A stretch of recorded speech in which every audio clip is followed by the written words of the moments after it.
1, 2, 3, 4, 5, 6, 7, 8, 9, 0. With these 10 numbers, we can write an unlimited amount of numbers. So we want to see why these numbers look like this, and there's only 10 of them. Numbers were quickly adapted by early humans, and they were used throughout history.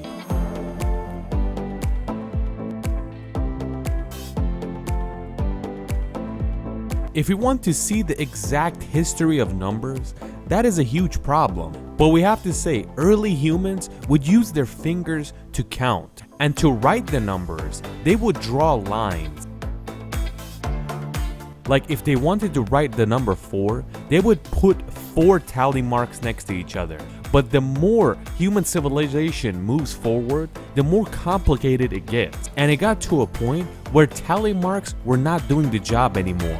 To make human life easier, people made these tally marks together. They would write 4 tally marks, then they would draw a line across it, and that would be the number 5.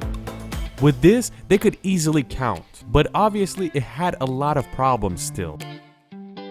And that's where we get to the first civilizations on Earth: Greece, Persia, and Egypt. Writing different numbers in these civilizations were pretty similar, but they had their differences. Like this is the number used in the Achaemenid Persian Empire, and they look kind of like hieroglyphics. This is Roman numerals, and they believe that this was used way before the Roman Empire, and it was mainly used in Europe. You could say it's similar to the hieroglyphics, but instead of the nail-looking things, it has I's, X, and V's.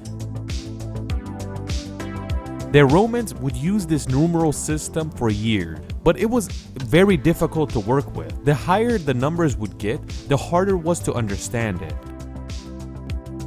And you basically couldn't do mathematics with them. I mean, just look at the numbers. 10 is X, 50 is L, 100 is C, 500 is D, and 1000 is M. This was the reason this numeral system was holding people back. To do small numbers, it was good, but bigger than that, it was not useful. The bigger numbers in the Achaemenid numeral system was a little easier to understand. Like this is 10, and that plus the number 2 is 12. The 2 is 2 nails. One of those with 3 of them is 13. 20 is basically 2 10, and 22 is 2 of those and 2 of those.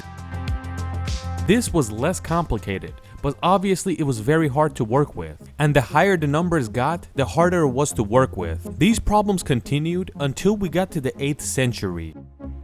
In these years, it was when the Indians caused a revolution in numbers. When we say revolution, believe me, it was a true revolution. They basically discovered 0 through 9. This number was so effective that it immediately got to Persia, went to Arabia, and after it went to Europe. This was the first time that you could easily write numbers, big or small.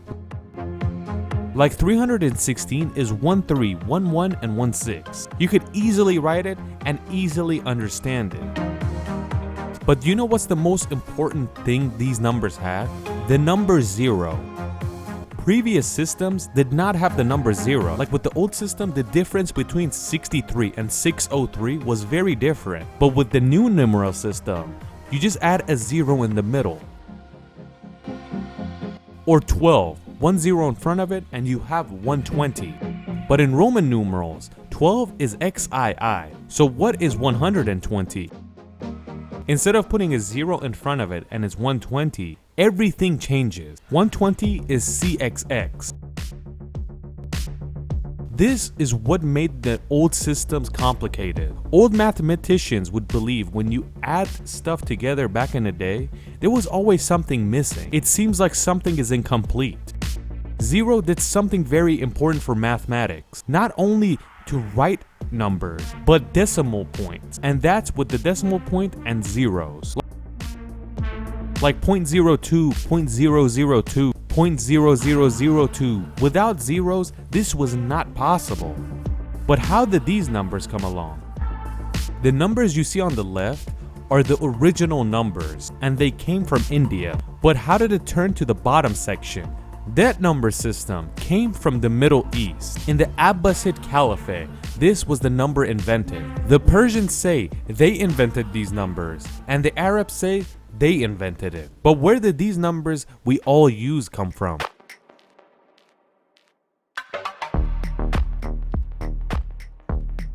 When the Arabs took over Africa and entered Spain by Gibraltar, they took these numbers to the Spanish.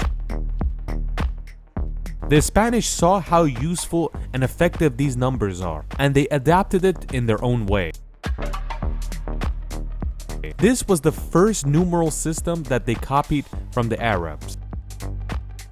Around the 10th century, this continued until the 14th century, and this numeral system was born. This numeral system that was designed in the Middle East went to the West, and it also went to the East all the way to Japan. Like this piece was found in the Yuan dynasty, and it was made in the year 1271, and as you see, the numbers look like the Middle Eastern one. But years later, the Chinese designed their own numbers, and this is their 0 to 9. You could say it's very complicated for us, but it's probably very simple for them.